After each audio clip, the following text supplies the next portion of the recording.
नमस्कार दोस्तों।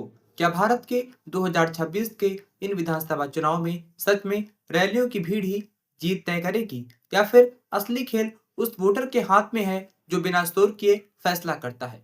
दोस्तों, आज हम बात कर रहे हैं 5 बड़े चुनावी राज्यों की। असम, केरल, तमिलनाडु, पश्चिम बंगाल और पुडुचेरी, जहां हर जगह नेताओं ने अपनी पूरी ताकत झोंक दी है। लेकिन सवाल ये है कि क्या ज्यादा रैली करने वाला नेता ही चुनाव जीतता है? अगर सबसे पहले पश्चिम बंगाल की बात करें तो यहाँ चुनाव हमेशा हाई वोल्टेज होता है। ममता बनर्जी ने ग्राउंड लेवल पर लगातार छोटी बड़ी सभाएं की, लोगों से सीधे जुड़ने की कोशिश की।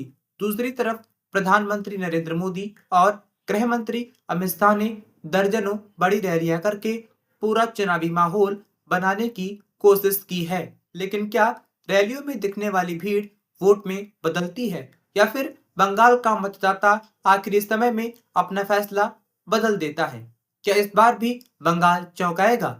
अब सवाल आता है तमिलनाडु का, जहां राजनीति का अंदाज बिल्कुल अलग है। यहाँ के मुख्यमंत्री के स्टालिन ने अपनी सरकार के काम और योजनाओं को मुद्दा बनाया, जबकि विपक्ष ने भी जमकर प्रचार किया है। लेकिन यहाँ रैलियों का शोर उतना ज्यादा नहीं दिखा जितना कि बंगाल में दिखता है। तो क्या इसका मतलब ये है कि यहाँ चुनाव शांत है या फिर असली मुकाबला अंदर ही अंदर चल रहा है? क्या साइलेंट वोटर यहाँ गेम बदल सकता है? दोस्तों, बात करते हैं केरल की, जहाँ राजनीति सिर्फ रैली और भीड़ तक सीमित नहीं रहती, बल्कि विचारधारा पर लड़ी जाती है। पिनराई विजयन ने अपने कामकाज और स्थिर सरकार का दावा किया। वहीं विपक्ष ने भी रैलियों और जनसभाओं के जरिए माहौल बनाने की पूरी कोशिश की है।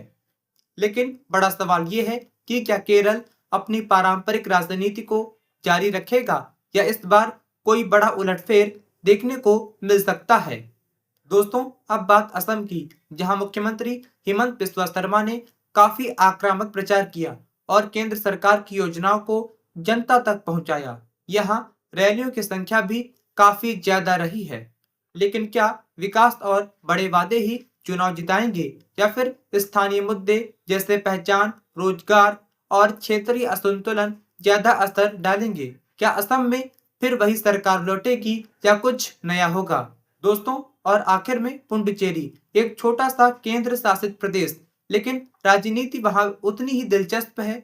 यहाँ रैलियां भले कम दिखती हैं, लेकिन हर सीट पर कांटे की टक्कर है। क्या यहाँ राष्ट्रीय पार्टियां जीतेंगी या स्थानीय समीकरण बाजी मारेंगे? क्या छोटे राज्य में बड़ा उलटफेर हो सकता है? दोस्तों, अब सबसे बड़ा सवाल, क्या ज्यादा रैलियां करना ही जीत की गारंटी है? अगर ऐसा होता तो हर चुनाव का नतीजा पहले ही तय हो जाता। लेकिन इतिहास बताता है कि कई बार कम भीड़ वाली पार्टी जीत जाती है और ज्यादा भीड़ वाली हार जाती है। क्यों? क्योंकि असली ताकत उस वोटर के पास है जो कैमरे में नहीं दिखता। तो जब 4 मई को नतीजे आएंगे, क्या यह साबित होगा कि भीड़ ही असली ताकत है या फिर ये असली ताकत जनता की चुप्पी में छिपी होती है? क्या इस बार कोई बड़ा उलटफेर होगा? क्या आपके अनुमान सही निकलेंगे? इस पर आप क्या सोचते हैं? असम में कौन जीतेगा? केरल में कौन सरकार बनाएगा? तमिलनाडु में क्या बदलाव होगा? पश्चिम बंगाल में क्या फिर वही कहानी दोहराई जाएगी? और पुडुचेरी में कौन बाजी मारेगा? कमेंट करके जरूर बताइए, क्योंकि इस बार चुनाव सिर्फ नेताओं का नहीं बल्कि आपकी सोच का भी एक टेस्ट है।